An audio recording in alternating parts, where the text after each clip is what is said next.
To adjust the settings for the navigation system, touch Menu on the launch bar, then Settings, and then touch Navigation.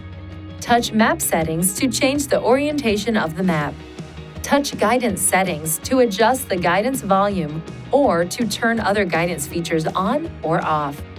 Touch Route Preference to choose basic route types or to minimize the use of toll roads or ferries in calculating a route.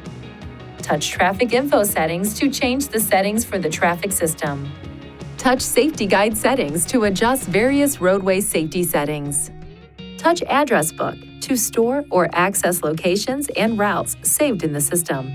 Other available options allow you to customize points of interest, adjust current location, delete stored locations and routes, delete previous destinations, sync with door-to-door navigation, and reset the navigation system to the default settings.